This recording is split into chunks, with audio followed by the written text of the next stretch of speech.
जय हिंद साथियों। संपूर्ण देश आज़ादी के 70वें वर्ष में प्रवेश कर चुका है और हम जश्न मना रहे हैं और याद कर रहे हैं हमारे देश के आज़ादी के लिए जिन लोगों ने कुर्बानियाँ दी थी। ज़रा याद करो कुर्बानी। कर्तव्य कह रहा चीख चीख कर ये हमसे, हर सांस को एक सबक ये याद रहे, अपनी हस्ती क्या रहे रहे या नहीं रहे, ये देश रहे आज़ाद, देश आबाद रहे। अपनी हस्ती को देश की हस्ती पर कुर्बान कर देने वाले ऐसे ही एक स्वतंत्रता संग्राम सेनानी से मुलाकात करने के लिए हम आज इंदौर से 12 किलोमीटर दूर ग्राम पालिया में बैठे हैं। जी हाँ, मेरे साथ हैं श्री श्याम कुमार आज़ाद। दादा जय हिंद, जय भारत। दादा, सबसे पहला प्रश्न तो दिमाग में ही आता, पहले तो आपके चेहरे का नूर जो है, जब आज़ादी के जश्न की बात हो रही है और आपके चेहरे से जो नूर टपक रहा है वो हमारी जैसे युवा पीढ़ी को देखकर ही प्रेरित कर देता है।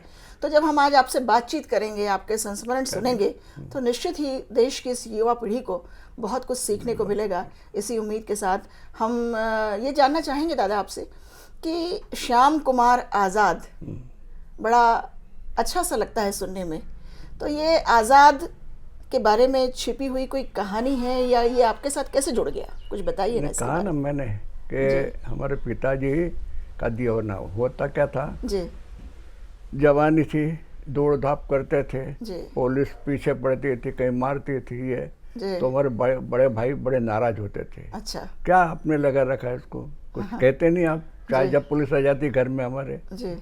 तो पिताजी ने कहा देखो मैंने उसको आज़ाद कर दिया है। अरे वाह, क्या बात है, तब से वो नाम आज़ाद चल बढ़िया है। तो देश की स्वतंत्रता की लड़ाई में आहुति देने के लिए पिताजी ने आपको आज़ाद कर दिया और आप सबके सम्मिलित प्रयास से देश भी आज़ाद हो गया। आज देश की आज़ादी को लगभग 70 वर्ष हो चुके हैं। आप हमारे सामने हैं, धरोहर हैं, हमारी संस्कृति का परिचय हैं। तो आप थोड़ा सा उस जमाने में जो आंदोलन किया आज़ादी के लिए, उसके बारे में थोड़ा बताइए ना हमें। ऐसा था, आंदोलन की प्रेरणा जो मुझे मिली है जी, वो अजीब घटना है। अच्छा, ये यशवंत सागर बांध बंधा था। अच्छा, और सरकार ने इस पर एक आना टैक्स लगाया था पानी पर। अच्छा, तो इंदौर में 9 दिन की हड़ताल हुई। अच्छा, तो हड़ताल हुई तो उसमें महाराजा खुद आए थे। जी, तो जनता ने कहा हम सुनना नहीं चाहते। अच्छा, तो मुझे लगा कि अपने को कुछ ऐसा करना चाहिए। वहाँ से एक प्रेरणा शुरू हुई, आवाज़ पहुंचानी है। हाँ, पहुँचानी है। जी। तो मुझे प्रेरणा हुई कि मैं अपने को कुछ करना चाहिए। जी। पर चूंकि उस समय तो आज़ादी का अंदाज शुरू नहीं हुआ था। अच्छा, ये कब की बात है दादा? ये 39 की। अच्छा, 39 की बात। उस समय था नहीं, लेकिन 9 अगस्त को जब गांधी जी ने ये कहा करो या मरो, ये नारा दिया, तब रहा नहीं गया मेरे से। जी, तब तुम कूद ही गए। कूद गए। हाँ, फिर तो सब छोड़ दिया हमने, घर पढ़ना लिखना सब छोड़ दिया, कूद ही गए मैदान में। और तब से बराबर हम लगे रहे। जी, इस बीच में कई घटनाएं ऐसी हुई। जी, 42 में गिरफ्तार हुए। अच्छा, 2-3 बार गिरफ्तार हुए। अच्छा, और सजा कैसे, वो तो उनके आदेश आते थे, दे दिए, सजा दे दी कैसा। और बल्कि जज्बा बढ़ता गया तो गिरफ्तारी के बाद। जज्बा हमारा बढ़ता गया। जी, इसके बाद एक घटना जिन्होंने मुझे नया दिया। जी, ऐसा मेरे एक जो स्नेही थे, नाम सुना होगा, नारायण सिंह सपूत, नारायण सिंह सपूत जी। जिनके नाम से बोर्ड लगा है। तो उनसे एक बार मैं मिला था। जी, तो मैंने कहा भाई साहब हम भी आपके साथ काम करना चाहते हैं। जी, तो उन्होंने कहा देखो बहुत अच्छी बात है, लेकिन एक बात याद रखना, काम करना है सार्वजनिक क्षेत्र में तो तुमने कोई हथियार, उन्हें हुनर हाथ में लेना। अच्छा, क्योंकि अगर हुनर हाथ में नहीं होगा तो कोई भी पैसे वाला तुम्हें पैसे देगा और जिंदाबाद कराएगा। क्या बात है। तब से एक प्रेरणा हुई थी मेरे को, और मैंने बाद में कंपोजिंग भी सीखा, बहुत साल तक चलाए भी। जी, तो एक वहाँ से एक नई प्रेरणा मिली आपको। जी, उसके बाद बराबर हम चलते रहे। जी, इस बीच में एक नई घटना हुई जी, उज्जैन में। अच्छा, सूर्यनारायण प्रसाद या सूर्यनारायण जी व्यास, जी, जो बहुत बड़े ज्योतिषाचार्य थे, सूर्यनारायण और व्यास जी। हाँ, जी, और महाराजा के काफ़ी करीब थे, अच्छा, उनको सरकार ने गिरफ्तार कर लिया। अच्छा, तो हमें ऐसा लगा कि ये तो अन्याय हुआ है। अन्याय हुआ है। तो मैंने एक थोड़ा सा पर्चा छोटा सा निकाला, जी। उसमें लिखा कि सरकार बहरी गूंगी भी है, अच्छा। सुनती नहीं है, ऐसा निकाला। जब पर्चा निकाला मैंने तो CID सब कुछ, और सौभाग्य से ही श्रावण मास का महीना था, महाकाल की सवारी निकल रही थी। अच्छा। वहाँ बीच में गए, अच्छा इसमें बांटने के लिए ठीक रहेगा। जी। तो वहाँ ऐसा मुझे लगा कि CID मेरे आगे पीछे लगी है, घूम रहे हैं। तो वहाँ से निकलने की कोशिश की मैंने। जी। तो माधवगंज जो माधव कॉलेज के यहाँ जब आया तो मुझे वहाँ पुलिस ने गिरफ्तार कर लिया। मैंने कहा भाई गिरफ्तार करो तो वारंट खिलाओ मेरा। क्या कल यहाँ वारंट पेज नहीं चलता है। अच्छा। और वो थे वहाँ के TI जो थे, वो बोले कि यहाँ वारंट नहीं चलता रही है, और उन्हें गिरफ्तार करके मुझे कोर्ट भेज दिया। उन्हें वहाँ भेज दिया अपने थाने पर। जी। अब देखिए कितनी विचित्र बात है, 1 महीने तक थाने में बिठा रखा। अरे बाप। जबकि हमारे यहाँ नियम था कि 4 दिन 6 दिन बाद थाने से निकाल देते थे, लेकिन वो 1 महीने तक कोई सुनने वाला नहीं। मैं परेशान हो गया मैं भी कि भाई क्या ये है, कब तक पड़े रहेंगे अपन। तो मुझे बताया किसी ने वहाँ पर कि मनाना, कर्नल जी मनाना जो है वकील, बहुत प्रसिद्ध वकील है और नेता हैं, तो उनको खबर करो। अच्छा। मैंने उनको खबर की कि भाई ऐसी बात है। तो उन्होंने ये करा, और मुझे जेल भेज दिया। जेल भेज दिया तो पर्चा जो था जी। उस पर कोई एक्शन तो हो ही नहीं सकता था, लेकिन फिर भी पटक रखा। जो पूछताछ ये करना वो करना, वो चलता रहा। समय निकालते गए। जी। अंत में क्या होता है कि वहाँ तो जब कुछ चला नहीं केस तो डिटेंशन में बंद कर दिया। अच्छा। कोई वो नहीं, पड़े हुए हम। आज़ादी आ गई देश की। अच्छा। 15 अगस्त आ गया, सब खुशी मना रहे थे। तो जो लालाराम शर्मा जेलर थे, वो 15 सुबह मेरे पास आए। अच्छा। राजा जी देश आज़ाद हो गया, आप तो अंदर ही पड़े, हम आदेश नहीं है आपका। तो मैंने कहा कि देखिए शर्मा जी, चाहे जीवन भर मैं रहूं जेल में, मेरा देश तो आज़ाद हो गया, ये मैंने कहा। क्या बात है। तो उसके बाद फिर क्या हुआ था कि डिप्टी जेलर थे सावंत साहब एक, उनको अच्छा लगा तो उन्होंने घर से अपने कुछ मिठाई ला करके मुझे मीठा करवाया और ये करा। अब मैंने कब तक पढ़े रहेंगे जी।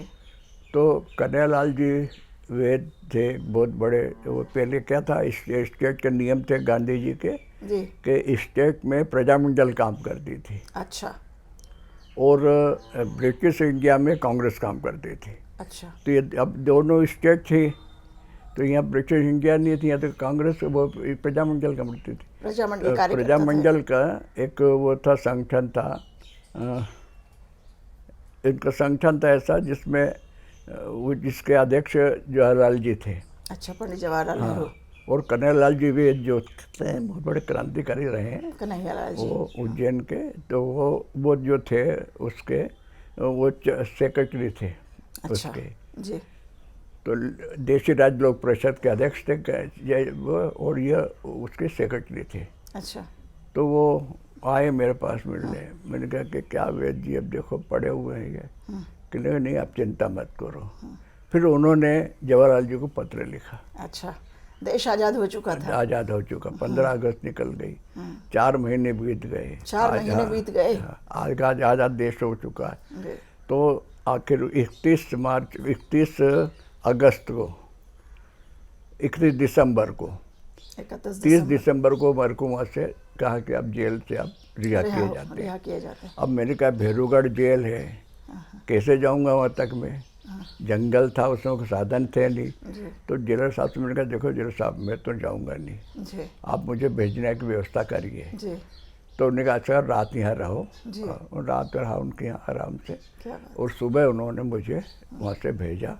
और इस प्रकार में 31 दिसंबर 31 दिसंबर को में 15 अगस्त 1947 को देश आज़ाद हुआ। और आप जेल से रिहा हुए 31 दिसंबर को, 4 महीने बाद वहाँ से रिहा किया गया। लेकिन मन में जो जज्बा था, मन में जो खुशी थी कि हमारी जो मेहनत है वो कामयाब हो गई है और देश आज़ाद हो गया है, तो इस वजह से वो खुशी जो है खुशी के वो 4 महीने का गम आप भूल गए, निकाल दी। दी। तो ये उसके बाद जब देश आज़ाद हो गया जी तब सवाल आया, गांधी जी ने एक कहा कि भाई जिन्हें राजनीति में जाना राजनीति में जाएं, जी, जिनको राजनीति में नहीं जाना है वो रचनात्मक काम में लग जाएं। रचनात्मक काम में लग जाएं। तो उस समय फिर हरिजन का काम ये काम हम करने लगे। इस बीच में जयप्रकाश जी का एक आंदोलन चला होगा, आपने पढ़ा होगा जी, समर्पण का आंदोलन, डाकू समर्पण का। हाँ, बड़ा आंदोलन था, डाकू समर्पण। बड़ा आंदोलन चल रहा था। तो उस डाकू समर्पण की बात आई तो हम जयप्रकाश जी के पास गया मैं। जी, मैंने, बाबू जी आप बताइए हमें क्या करना है, हमारे लिए क्या कार्य बताइए ना। निर्धारित चले है? जाओ। वो तो एक वहाँ पर शंकर सिंह बघेला बहुत खतरनाक डाकू था। अच्छा, हाँ तो कहले उसको प्रेरित करिए आप। हाँ जो तो अब मैं गया तो उसने मेरे को जब कर लिया कि चलो, हाँ कैद कर लिया। 4-5 रोज तक वो बड़ा घूमते रहे। मेरे को भी इस बीच में मैंने एक दिन उनसे कहा कि शंकर सिंह जी, एक मेरा प्रश्न है जो मेरे दिमाग में आता है। हाँ जी। कहिए। मैंने कहा इस कार्यक्रम में रहते हुए, डाकू रहते हुए अब अपने बच्चों की और पत्नी की इच्छा पूरी नहीं कर सकते। बिल्कुल सही। क्योंकि करोगे तो वो जब पुलिस पकड़ लेगी तो कर नहीं सकते। तो थोड़ा मैं देखा उसकी आंखों में थोड़ी सी जलजली आ गई। आंसू दिखाई दिए। मैंने कहा ये अब आने वाले हैं गिरफ्त में अपने। तो फिर उनसे कहा तो कहले फिर क्या करें। मैंने कहा ऐसा करो, मुख्य धारा में समर्पण हो जाओ। क्या 6 साल भर 2 साल 6 साल बाद छूटोगे, घर तो पहुंच जाओगे, पत्नी की इच्छा पूरी कर लोगे। कहले हाँ बात तो ठीक है। अब वो हम चले, उनके तैयार हो गए वो। तो उस समय एक नियम बता रखा था सरकार ने भी और हमारे उपसम्राट वालों ने। अच्छा। कि उसको जहाँ जहाँ भी जाना हो उसके साथ में जाओ। अच्छा। क्या? तो मैंने कहा शंकर सिंह जी एक बात बताओ जी, आप ऐसी घटना बताओ जहाँ आपको बराबर लगाओ धक्का। हाँ तो कहले कि एक धक्का नहीं है मेरी। जी, तो कहले क्या? कहले चलो मैं बताता हूँ। मैं गया तो वो जैसे घर में घुसे जी, तो उसके वहाँ के लड़के का, नौजवान का, उसके पति का वो गोली मारी थी इसी ने। तो जैसे अंदर घुसे चिल्लाई वो औरत घर में से। मैंने कहा क्या हो गया? फिर मैं अंदर गया तो यहाँ हाथ जोड़ खड़ा हुआ था कि आप मुझे माफ़ कर दो, अब हम मुख्य धारा में शामिल होना चाहते हैं। और वापस उन्होंने समर्पण करा। तो ये बहुत बड़ी आपका योगदान रहा शंकर सिंह बाघेला को। एक डाकू जीवन से आप आम जिंदगी में लेकर आ गए दादा। फिर वो उसको ऐसा लगा मेरे को कि और फिर समर्पण उसको समर्पण के लिए ऐसा नियम था कि 4-6 दिन इधर उधर मिलना जुलना, उनके सब घूमते रहे साथ में। और फिर जो तारीख तय थी छतरपुर में, वहाँ पर समर्पण करवा दिया। क्योंकि देश आज़ाद ज़रूर हो गया था साथियों, लेकिन विकास की मुख्य धारा में लोगों को लाना भी एक बहुत बड़ी चुनौती थी। उस चुनौती में हमारे दादा यानी कि श्याम कुमार आज़ाद जी ने एक बहुत महती और अहम भूमिका निभाई है। इस बात को जानकर बेहद खुशी हुई। और मुझे याद आ रही बाल गंगाधर तिलक की वो पंक्तियाँ कि सम्मान न पाता हर कोई ऐरा गहरा, सम्मान यहाँ त्याग से कमाया जाता है, और अपनी हस्ती जनता पर जो लुटाता है वो तभी सिर आंखों पर बिठाया जाता है। तो आप जैसे लोगों के लिए, आप जैसे लोग हम जैसे लोगों के लिए इतनी प्रेरणा का काम कर रहे हैं दादा। और हमारी पीढ़ी नतमस्तक है आपके सामने। आज लगभग 93 वर्ष की आयु आपकी हो चुकी है। मैं बहुत कम खुशकिस्मत लोगों में से एक हूँ जो आज बैठकर आपसे इस प्रकार से रूबरू चर्चा कर पा रही हूँ। ये बताइए कि अब तो ज़माने में मित्रों गूगल से और कहीं से स्टोरी बना के देश की आज़ादी की कहानी बच्चे लिख लेते हैं। आपने वो समय झेला है, वो आपने समय देखा है, वो जज्बा देखा है। तो उस समय कोई जाति, कोई धर्म, कोई संप्रदाय, कोई भाषा, कोई प्रदेश मायने नहीं था, कुछ नहीं, सिर्फ हिंदुस्तानी और देश की आज़ादी का जज्बा सबसे ज़्यादा था। तो कैसे लोग थे आपके साथ और काम करने वाले? और भी लोग थे कार्यकर्ता जो कुछ जुड़े थे गांधी जी के सिद्धांत से। जी। तो वो राजनीति में नहीं गए तो इससे जुड़े हुए थे, वे लोग थे।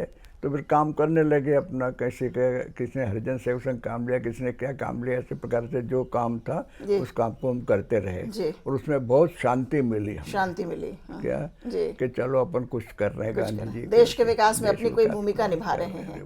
क्योंकि उस समय तक स्वतंत्रता की बेड़ियों में जब जकड़ा हुआ था देश, उस वक्त तक तो बहुत खालीपन और बहुत अंतर कलह की भी स्थिति निर्मित हो गई थी। उसके बाद संभालने में और आज विकास की इस पंक्ति में देश को इतना आगे ले जाने में आप जैसे लोगों की भूमिका को नकारा नहीं जा सकता। आज भी आज की युवा पीढ़ी को ज़रूरत है कि वो आपकी बातें सुने, आपसे प्रेरित हों, जो चकाचौंध से प्रेरित हो रहे हैं आजकल।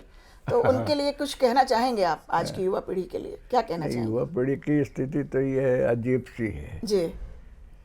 इन्हें वो उसको देश से कोई अर्थ मतलब नहीं। अगर होता तो शायद आज ये बागी और ये नहीं बनते, ये इससे कोई अर्थ नहीं है। लेकिन इसके उसको तो आजकल वो खाली वो सिनेमा के देख करके वो करता है, चकाचौंध से आकर्षित हो रही है देश की। तो इसलिए उसको तो कुछ कहना मेरे लिए तो ठीक नहीं लगता। नहीं, कहना आपके लिए ठीक नहीं है, पर सुनना पड़ेगा युवा पीढ़ी को आज की। क्योंकि जो है आज पूरे विश्व में पूरा अकेला भारत एकमात्र ऐसा देश है जहाँ सबसे ज़्यादा मात्रा में युवा मौजूद हैं। तो इसलिए अगर हम चाहते हैं कि ऐसे आज़ादी के परवानों से हमारी मुलाकात हो रही है तो आप ज़रूर कोई संदेश दीजिए ताकि वो अपनी सोच में परिवर्तन लाएं और देश को और विकसित करने में भूमिका निभाएं। घटना और बताता हूँ मैं जी। तेलंगाना की ये चला था, शुरू हुआ था ये नक्सलाइट मूवमेंट जी। तो विनोद जी वहाँ काम कर रहे थे जी, तो मैं भी वहाँ गया जी। तेलंगाना जी, वहाँ घूमा जी। तो वहाँ विनोद जी ने एक नया रास्ता निकाला, विनोबा भावे जी ने जी, ये निकाला कि भूमि की समस्या का निराकरण करो, तो ये समस्या नहीं रहेगी जी। और उसमें भूमि की समस्या का निराकरण की उन्होंने, नतीजा ये हुआ कि देश में वो तेलंगाना में तो वो कम हुआ, लेकिन दुर्भाग्य से छत्तीसगढ़ में बढ़ गया जी। ये सब उसका कारण बेरोजगारी थी। अगर आदमी को काम मिलेगा तो शैतान होता है, बेकार दिमाग शैतान का होता है। अगर उसको काम मिलेगा तो वो कभी गलत नहीं जाएगा, गलत रास्तों पर कदम नहीं रखेगा। बुभुक्षितम किम न करोति पापम क्षणा नरा निष्करुणा भवन्ति। तो रोजगारी की समस्या तो थी उस वक्त। इसलिए अगर ये व्यवस्था हो सरकार की ओर से, आज की सरकारें जो हैं वो, कि बजाय इसके उनको ये कहने के आप कोई काम दीजिए उनको। तो दादा कहना चाहते हैं कि बेरोजगारी की समस्या जो है वो आज मुख्य धारा से युवाओं को काटने के लिए बहुत बड़ी भूमिका निभा रही है। तो सबसे पहला काम आज की सरकार को करना चाहिए वो देश के अंदर जो युवा शक्ति है जो बड़ी मात्रा में बाहर आयातित कर ली जाती है, उन्हें यहीं रोजगार के ऐसे अवसर पैदा करा दिए जाएं ताकि वो यहाँ देश के विकास में अपनी भूमिका निभा सकें। तो ये समस्या बहुत बड़ी समस्या थी।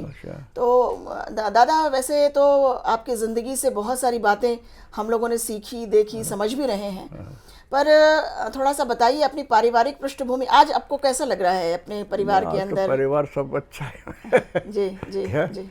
बच्चे हैं, बच्चों के बच्चे हैं, उनके बच्चे हैं। तो आपसे सुखी कोई नहीं है, आपसे सुखी कोई नहीं है आज की डेट में। कहते हैं कि पहला सुख निरोगी काया हम देख रहे हैं 93 वर्ष की आयु में, इतने स्वस्थ हृष्ट पुष्ट और इतनी खूबसूरती से बात करते आप बैठे हैं और खूब मेरी सेवा भी करते हैं। आज्ञा पुत्र जो है, पुत्र आज्ञाकारी। तो ये सारी खुशियाँ आपके साथ में हैं और ये बहुत खुशी की बात है। आज चौथी पीढ़ी दादा आपके साथ यहाँ निवास कर रही है इस गाँव में, घर पर। तो आपके साथ समय बिताना पसंद करते हैं बच्चे? आते हैं बिठाते हैं। आप उन्हें देश की आज़ादी के बारे में, लड़ाई के बारे में पूछते हैं, कभी इसमें स्कूल वगैरह बुलाते हैं जी जी, वहाँ के बोलते ही हम ये सारी आज़ादी के विवरण जी जी। और 15 अगस्त ये 26 जनवरी ये 2 दिन ऐसे होते हैं जो इनको सरकार को आदेश होते हैं इसलिए करते हैं जी। क्या तो बोलते ही अपनी बातें। ये गांव के बच्चे जो है वो अपनी जो आकर बैठते हैं उनसे बातचीत होती रहती है, कैसे करा, क्या करा, क्यों करा, ये सब। तो मित्रों, बुजुर्ग हमारे देश की धरोहर हैं और उनमें से गिने चुने ये आज़ादी के परवाने हमारे बीच बचे हैं। आलोक श्रीवास्तव जी कहते हैं कि असर बुजुर्गों की नेमत का हमारे अंदर से झांकता है, जैसे नदी का मीठा पानी समंदर से झांकता है। तो आपके आशीष की तो बहुत ज़रूरत है इस युवा पीढ़ी को भी, और देश में विकास के लिए भी बहुत आवश्यकता होगी। तो दादा, आप जब यहाँ आज बैठे हैं इस वक्त, और एक दूरदर्शन की टीम आपका इंटरव्यू करने के लिए आई है, तो और कौन सी बातें आपको लग रही कि हम सबसे साझा करनी चाहिए? कुछ छूट रहा है? अब क्या, तो आपका कर्तव्य है, तो आपको करना है जी। ये कर्तव्य निष्ठा पैदा करना ही तो बहुत बड़ी जिम्मेदारी तो है। वही ना, तो वही तो मैं कह रहा हूँ जी कि जो कर्तव्य हो निष्ठा से करे, उसको पूरा करे। साथियों, अभी हमने दादा से जाना कि आज़ादी के 4 महीने बाद जेल से वापस आए। उस वक्त जब वो आज़ादी की लड़ाई में अपना योगदान दे रहे थे, उस वक्त उनकी मुलाकात और किन नेताओं से हुई, और किससे आप ज़्यादा प्रेरित अपने आप को महसूस करते हैं? नेताओं से तो बहुत से लोगों से हुई जी। सभी से मुलाकात थी जी। तो प्रेरित अगर मुझे किया है तो वो गांधी जी के विचार, गांधी जी के विचारों ने प्रेरित किया आपको।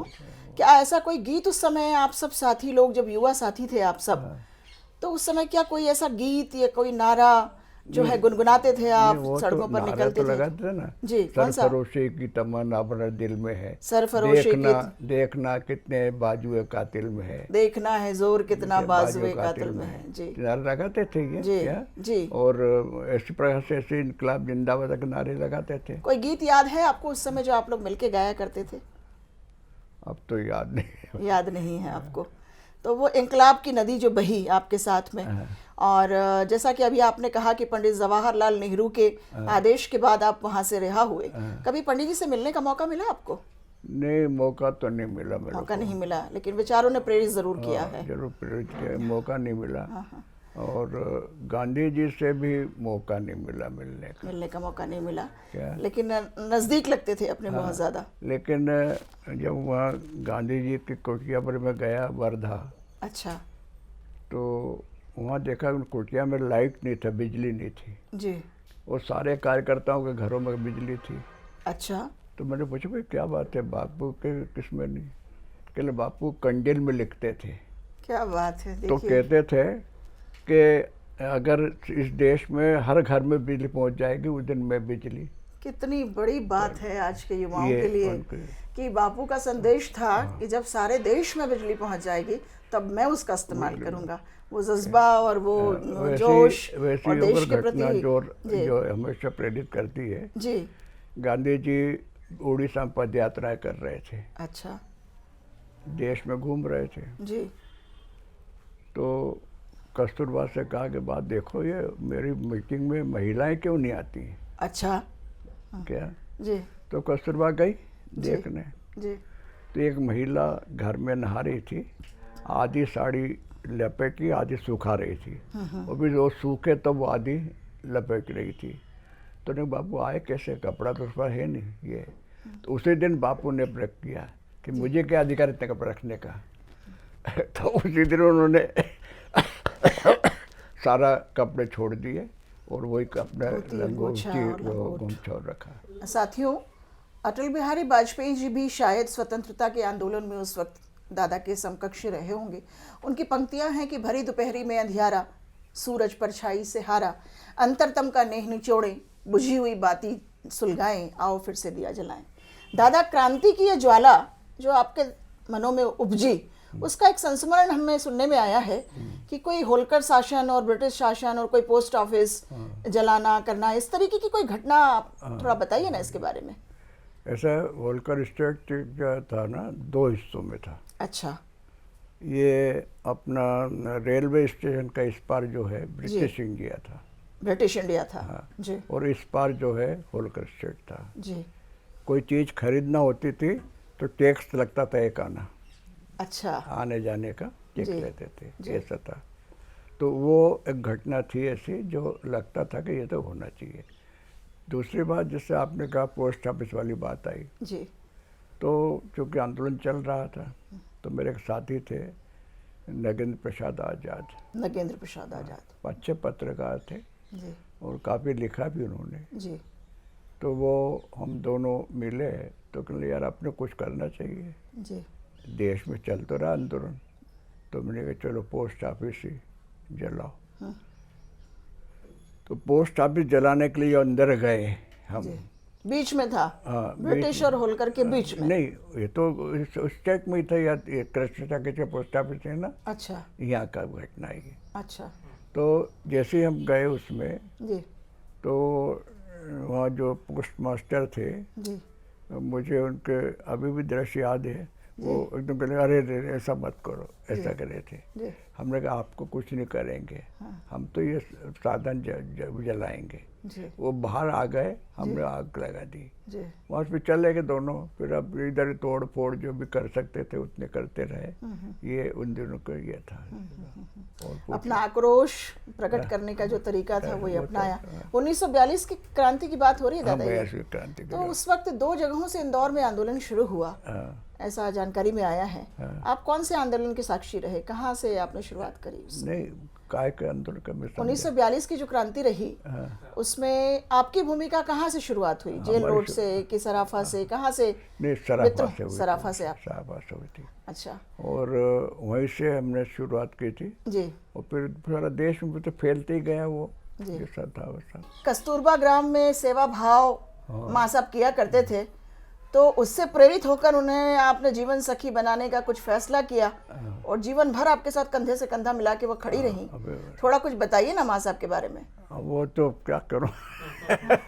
कैसे कैसे आपने चुनाव किया, कैसे उन्होंने आपको योगदान दिया? भाई उनने तो काफी योगदान दिया जी। इन्हें हमारे कुछ बनने में, जैसे ये मकान बना है, जी। ये उसी की देन है। उसी की देन है क्या? जी। क्योंकि वो क्या करती थी, घर में सामान होता खाली, कहता होते वो कहती वो तो खत्म हो गया, लाओ लाओ खत्म हो गया, लाओ। हाँ। और इस प्रकार से ये सारा किया उसने। कुशल गृहिणी भी थी। कुशल गृहिणी। और गृहिणी क्या थी, अभी ये 9 अगस्त को ही उनका दिन आ रहा है। अच्छा। 9 अगस्त 11 को, वो 9 मार्च को उनका जो आ रहा है, पुण्यतिथि आ रही है। और उसकी स्मृति मैंने ये बनवा दिया वहाँ पर शमशान में। अच्छा। क्या 4-4.5 लाख रुपए लगा करके जी। शमशान में, ताकि लोग बैठें, उसकी स्मृति रहे हमेशा। वो तो आपके कार्यों का भी जब जिक्र होगा मित्रों, तो उनकी स्मृति तो आना सहज ही है। लेकिन स्वतंत्रता संग्राम सेनानी के रूप में भी एक इंसान का दिल जो धड़कता है दादा के अंदर, उसमें आप उनकी पत्नी के प्रति उसकी निष्ठा को देखिए कि वहाँ भी एक स्मारक ऐसा बना दिया जो उनके ना जाने के बावजूद भी उनकी स्मृति दिलाता रहेगा। एक और करा है मैंने जी। ये हमारे समाज का एक वो मंदिर बन रहा है रामबाग में। अच्छा। तो वो पुनरुद्धार हो रहा उसका। अच्छा। तो उसमें 1 लाख रुपए मैंने दिया, और अभी भी ये है कि जब तक जीवित हूँ 1000 महीना में उसमें देता रहूँगा, ताकि उसकी स्मृति में। और उसकी स्मृति में भी बीच में उसका वो किया ना, वो मूर्ति को करा, तो हमारे बच्चे के हाथ से करवाया उन्होंने। मित्रों, जब हम याद कर रहे हैं कुर्बानी उन अनाम शहीदों की, जिनकी बदौलत आज हम खुली हवा में सांस ले रहे हैं, गर्व से सीना तान कर चल रहे हैं, तो मुझे याद आती है राष्ट्रकवि श्री कृष्ण सरल जी की वो पंक्तियाँ, जिसमें वो कहते हैं कि राष्ट्र के श्रृंगार मेरे देश के साकार सपनों, देश की स्वाधीनता पर आँच तुम आने न देना, जिस लहू से नहाया है आज़ादी का ये चमन, तुम उस कली को कभी भी मुरझाने न देना। तो हमारे कंधों पर ये जिम्मेदारी है कि हम देश की उस कुर्बानी को याद करें और हम निभाएं अपनी भूमिका देश के विकास में। तो आज आपसे मुलाकात कर बहुत खुशी हुई। जय हिंद, जय भारत। जय हिंद, जय भारत।